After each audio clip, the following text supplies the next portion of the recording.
Imagine a late afternoon in a big city, a quiet cafe where young people sit working on their laptops. In one corner is Anna, 24 years old, freshly graduated, still trying to find her footing in her career.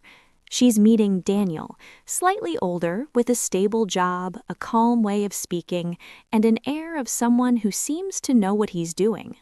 Throughout their conversation, Daniel doesn't brag about money or achievements. He simply talks, steadily, about his work and his clear plans for the next few years. And Anna notices something strange. She feels less tense sitting across from him. Not because Daniel is perfect, but because he gives her a sense that life has structure. After the date, Anna doesn't immediately think about love, but she does think, around this person, I don't feel constantly anxious, and that feeling alone makes her want to see him again. No one is using anyone. No one is trying to climb up through the other. It's just that in an uncertain world, the human brain is naturally drawn to people who feel more grounded than ourselves. That's how hypergamy operates in modern life. Hypergamy is not material ambition, nor is it simple pragmatism. At its core, it is the human tendency to seek a partner who feels above us in terms of competence, status, or the ability to provide protection. And what matters is this: hypergamy exists in many people, just not everyone is honest enough to look directly at it. To fully understand hypergamy, we can't ignore one fundamental factor: female biology. Hypergamy is shaped not only by society or personal experience, but is also closely tied to hormonal cycles in women's bodies.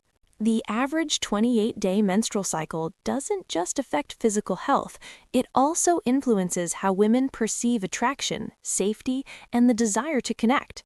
Research in evolutionary psychology shows that at different points in the cycle, women prioritize different traits when evaluating men.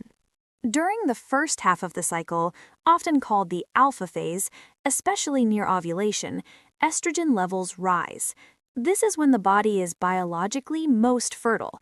At this stage, women tend to be more sensitive to signals of health, masculinity, and genetic fitness: a deep voice, a strong physique, confidence, decisiveness.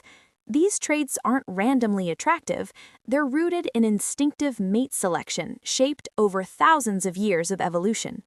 By contrast, after ovulation, the beta phase, as hormones shift, psychological needs also change. Women are more likely to seek stability, care, and long-term safety. Qualities such as kindness, emotional availability, responsibility, and reliability become more prominent in how they evaluate a man. This doesn't mean women are inconsistent or contradictory in love.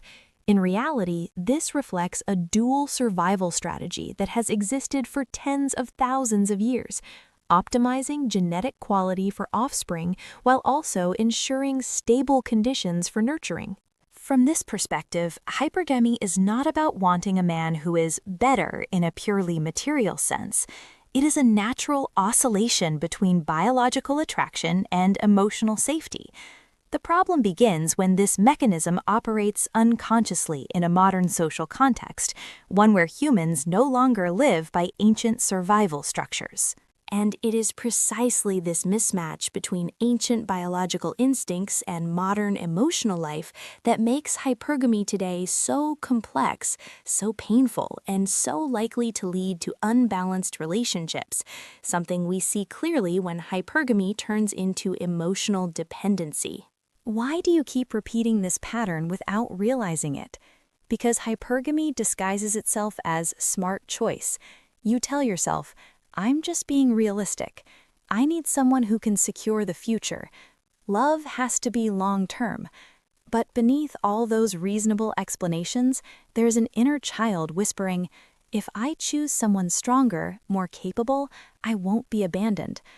The problem is that when you love from a place of perceived inferiority, you easily place yourself in a lower position within the relationship. You try harder, you endure more, you shrink your needs just to avoid losing the other person. Once you understand hypergamy, the next thing you don't need to do is immediately change your relationship.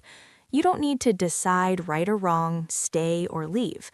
The most important thing after understanding is to return to yourself. 1. First step. Notice without judging. Start with a very simple question. In this relationship, what am I really looking for? Not a pretty answer, not a clever answer, but an honest one. Do I need safety? Do I need to be led? Do I need to feel chosen and validated? Or am I afraid of taking responsibility for my own life? No answer is bad. There are only needs that have never been maimed. 2. Second step. Separate attraction from compatibility. Hypergamy makes these two easy to confuse. Some people are highly attractive, but being with them constantly makes you strain to keep up. Some people don't overwhelm you, but with them, you get to be yourself. After understanding hypergamy, learn to ask, around this person, do I grow or do I shrink? This question matters more than any checklist. Third step, rebuild safety from the inside. Hypergamy becomes a problem only when your entire sense of safety lies in someone else's hands. So the next thing you need to do isn't to find someone better, it's to become a place of safety for yourself. This doesn't start big, it starts small, learning to make decisions, even when they might be wrong, learning to be alone without panicking, learning to take responsibility for your emotions instead of waiting for someone else to stabilize you. Each small step you take for yourself reclaims a piece of power you once unconsciously handed over to others. Number 4. Fourth step. See relationships through new eyes. As you become more grounded inside, you start to see your current relationship differently. You stop asking, is this person better than me? And start asking, is this relationship safe enough for both of us to be ourselves? If the answer is yes, hypergamy no longer looks like dependency. It becomes healthy admiration. If the answer is no, you don't panic anymore because you know losing one person doesn't mean losing everything. The final and most important point. Understanding hypergamy isn't about controlling yourself. It's about giving yourself conscious choice. You are allowed to love capable people. You are allowed to be drawn to stability. But you don't need to trade away yourself just to stay inside a structure that constantly makes you feel smaller. So if you're listening to this now, don't rush to change anything externally. Start with one small thing. Observe yourself in your relationships. Notice whether you're loving from connection or from the need for a lifeline. And if this resonates with you, stay with this journey a little longer. Listen more deeply. Learn to understand yourself. Give yourself the chance to build safety from within. Because when you are grounded enough, love no longer becomes something you cling to. It becomes a space where two whole people freely choose to stay together.